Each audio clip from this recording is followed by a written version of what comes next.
Hola, hola mis amigos, ¿cómo están? En el día de hoy vamos a ver lo que son las dos unidades de infantería más destacadas de todo el siglo XX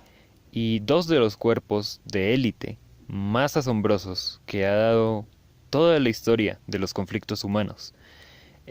Ambos comparten todo tipo de similitudes que a mí en lo personal me resultan muy graciosas y que no puedo creer que un programa tan, bueno, tan sensacionalista y tan curioso que buscaba todo tipo de similitudes entre diferentes grupos especiales de la historia bélica, no les haya dado un episodio en su programa, y me refiero al guerrero más letal. Pero antes de comenzar este video, ¿no? Quiero decir que esto no es una especie de versus ni nada que se le parezca, sino un mini documental, ni siquiera como tal, ya que no vengo a contarles toda la historia, ya que es mucha, sino hablar un poco de las hazañas de ambas unidades. Pero entonces, ¿qué hace que sean tan espectaculares? ¿Qué hace que se hayan encumbrado por sobre otros cuerpos asombrosos de su tiempo? Pues bueno, hay que ponerse en pie, porque no hablamos ni nada más y nada menos que de el Batallón Colombia y la División Azul Española. ¿Qué hace a estas unidades tan asombrosas? Bueno, lo primero que podemos decir es que ambas se formaron básicamente para contribuir en un conflicto que nada tenía que ver con la nación que las enviaba.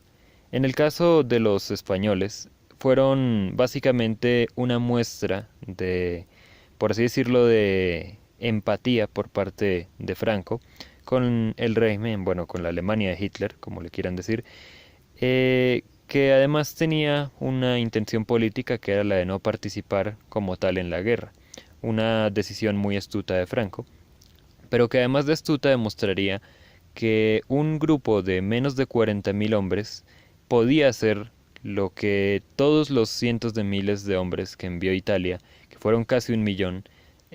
no lograron hacer y no hicieron en ningún momento de la guerra. En el caso colombiano se trataba de tropas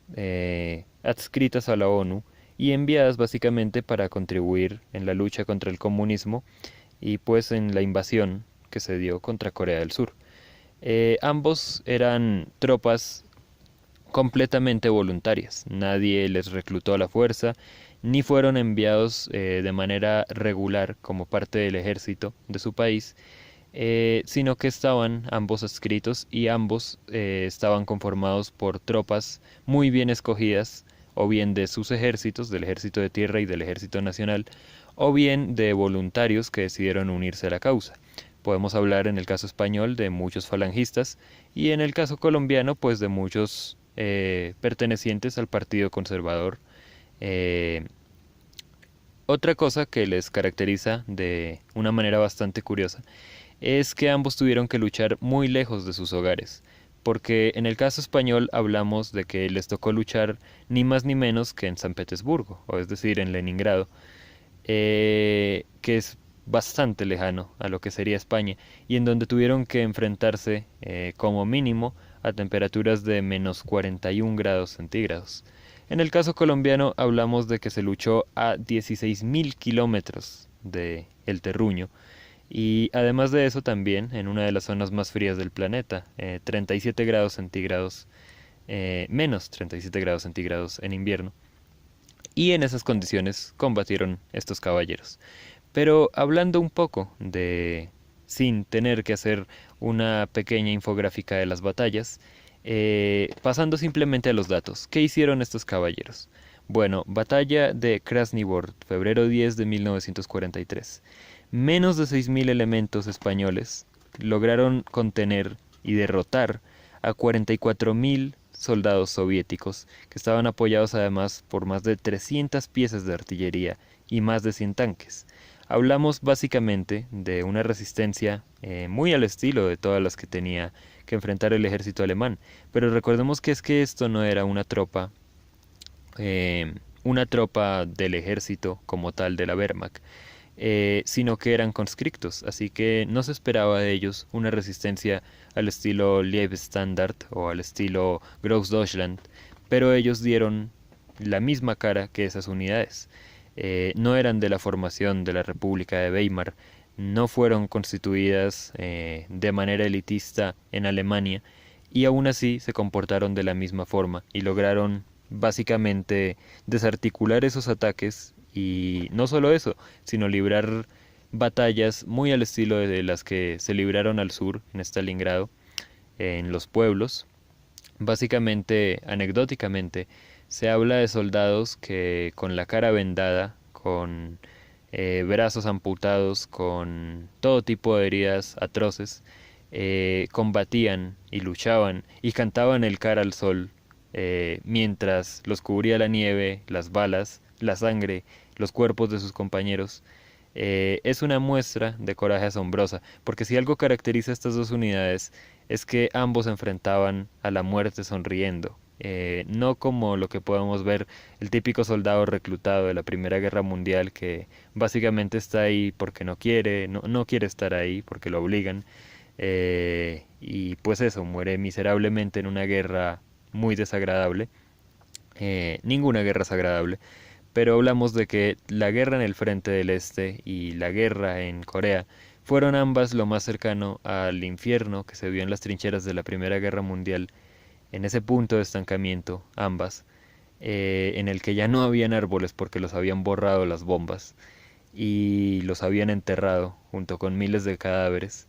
pero aún así estos caballeros resistieron prácticamente al estilo espartano, cantando su canción y luchando hasta el último hombre. La división casi se desintegró en combate, pero aún así muchos soldados continuaron combatiendo hasta Berlín. En el caso colombiano tenemos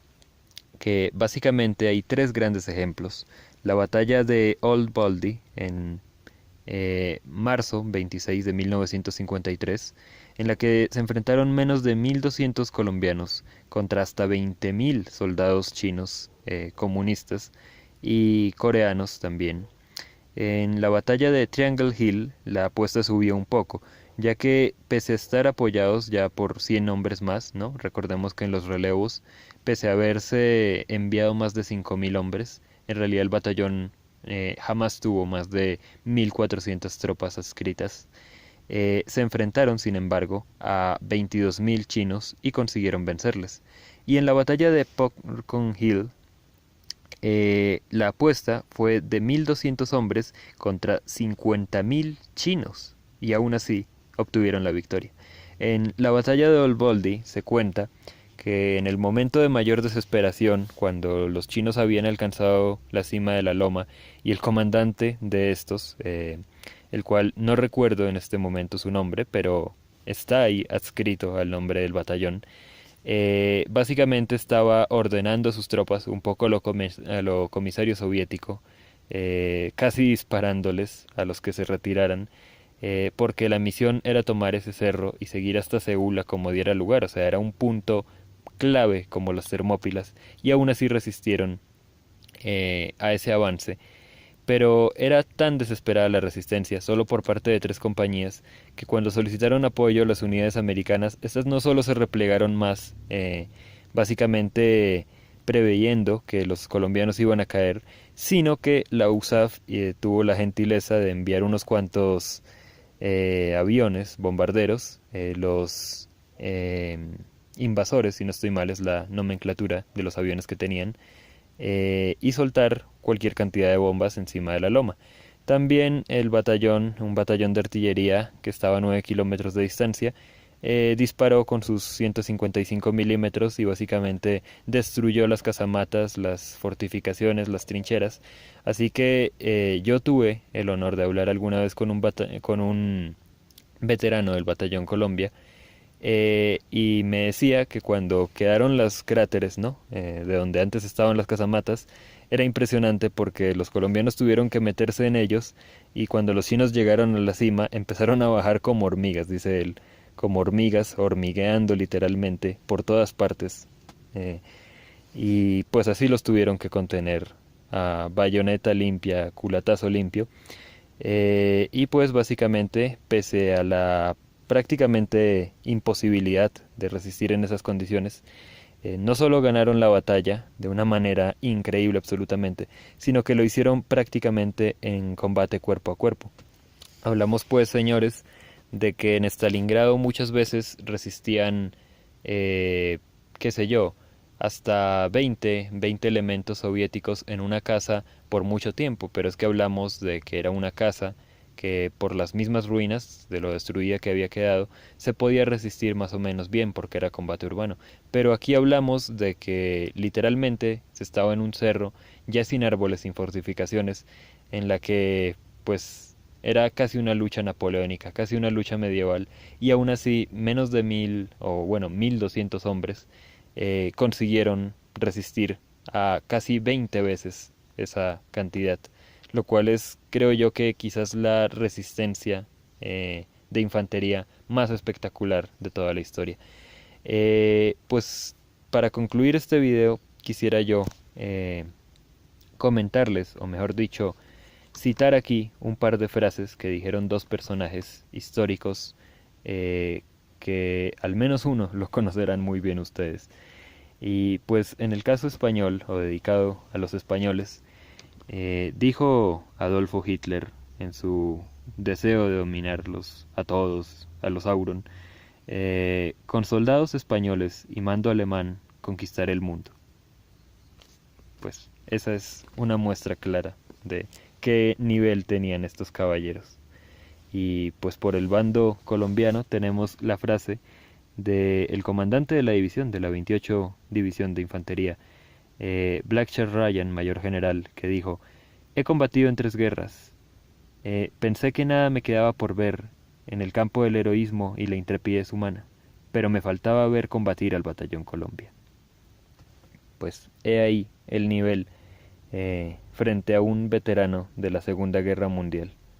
Desgraciadamente la guerra de Corea no es de lo que más se sientan orgullosos ni el ejército americano, ni la USAF, ni nadie en Estados Unidos. Quizás sobre todo porque todavía es un rompedero de cabeza. Pero si hubo una tropa de la ONU, si hubo una tropa estadounidense o del bando americano que se destacara, fue sin duda el Batallón Colombia. Y eso se puede ver simplemente en la gratitud que tienen los coreanos. No solo un monumento en Incheon, no solo otro monumento en Konsong, sino que a día de hoy, si ustedes le preguntan al ejército surcoreano a quién recuerdan más o quién les maravilla más de entre todos quienes les apoyaron, ellos le darán un agradecimiento a las tropas francesas, a las británicas, australianas, creo que también hubo de muchos países, incluso turcas, pero sin ninguna duda las tropas colombianas son para ellos